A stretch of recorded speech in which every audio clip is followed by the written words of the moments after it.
Hey guys, Z-House, and I have a bit of a discussion today that I would like to start. And that discussion is, which would you rather have at an indoor airsoft field? Would you rather have a higher velocity limit that meant that more guns could be used, or would you rather have a lower velocity limit but no minimum engagement distance?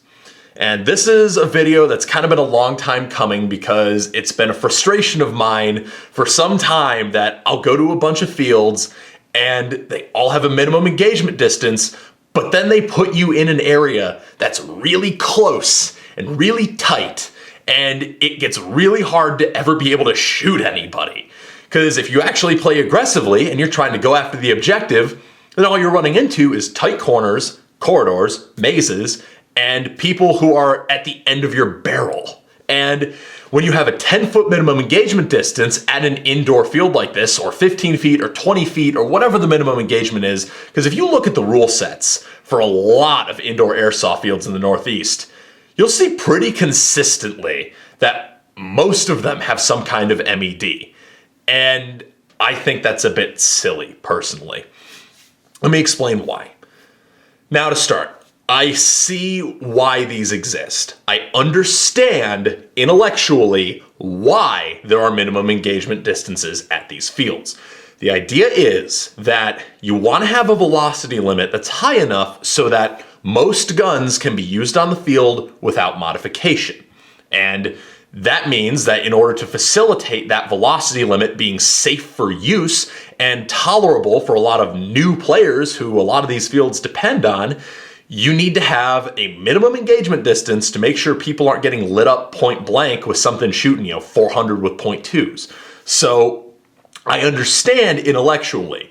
From a business perspective, the idea is to keep the pain level manageable for a lot of younger and newer players, especially, so that people keep coming back to the field, but they can still use their gun that they just got that might shoot right around like 360 or 370 with .2s, because a lot of guns come shooting that out of the box. But I have an unpopular opinion in regards to that. I think indoor field limits are too high. Sue me. I think back in the old days when 350 with .2s was the SoCal standard for indoor CQB limits, I think that was a better idea. And then if you want to get really aggressive, and I would debate the validity of this in favor of it, I think a 1 joule limit would almost be appropriate for a lot of indoor fields. Because let's face it, most indoor fields are converted warehouses. And they're not particularly big as far as airsoft fields go compared to, outdoor fields or milsim AOs.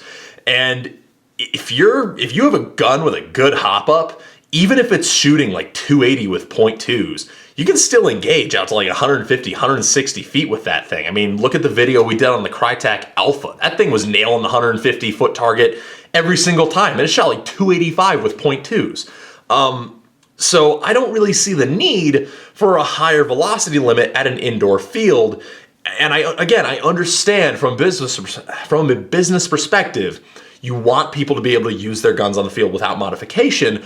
But I would argue if it comes down to having a higher limit or having no minimum engagement distance, I'd rather have no minimum engagement distance. And why that is because it's extremely frustrating to play a lot of indoor fields when you have to worry about a minimum engagement distance. Now, perfect example is one of my main frustrations. When I charge into a room and I'm trying to clear a room and there's 2 people in this room, both of whom I could shoot. And I could shoot them, but I can't because they're both about 5 feet away from me. And at that point, it comes down to nothing. You stand in this room, everyone's got guns on each other, and you have to agree to a parlay or a surrender arrangement. Or, my favorite, one guy ignores the MED and shoots me. That's my absolute favorite. I love it when I'm at a field that has a 10-foot MED and I get shot inside that MED, and I gotta call the hit because I got shot. And there's no refs nearby. No refs. I can't do anything about it. And what am I going to do? Find some guy and say, oh yeah, this dude wearing multicam just shot me in the chest at 5 feet away. First off, what dude wearing multicam? Go to an airsoft field, pick one. And and then you've got it where it's your word against his. He's like, oh, it was totally 10 feet. And you're like, well, it was 5 feet. Eliminate the arguments, eliminate the MED. That's my opinion. And if you look at Milsim West and American Milsim, where they run these games with no MED, 400 with .2s, that's a bit high, but that's because pretty much everyone at those games is an adult. And that's why I say, and at Milsim West and American Milsim, no one argues about safety kills. No one argues about, parlays or whatever, because you can just shoot people. So if you could bring that to a field, and granted, you want to manage that pain level for, the younger and the newer players, but if you could bring that to the local field by lowering your limits, I think that would be beneficial overall. And now, call me crazy, but that's just my opinion on it. And I would say that it's never been easier to enforce a lower velocity limit than it is now, because so many guns come with quick change spring guides or split gearboxes, or HPA can just change their regulation. There's so many easy ways to get guns below that 350 with .2s that used to be the SoCal standard, or you can even get them to 1 joule if you want to go with, the Tokyo Marui standard. So it just, I don't know. Maybe this is a rant and maybe I'm in the minority here, but personally, I think indoor field limits are too high if those limits mean that you need to have an MED. I would rather have limits be lowered and have no MED, but I want this to be a discussion. This is not just my opinion. I'm hoping that you guys watching this video will think about your game design or your field design and think, would my field play better if we could just shoot each other at whatever range because our guns were shooting softer? I want you to have that discussion. I want you to think about that.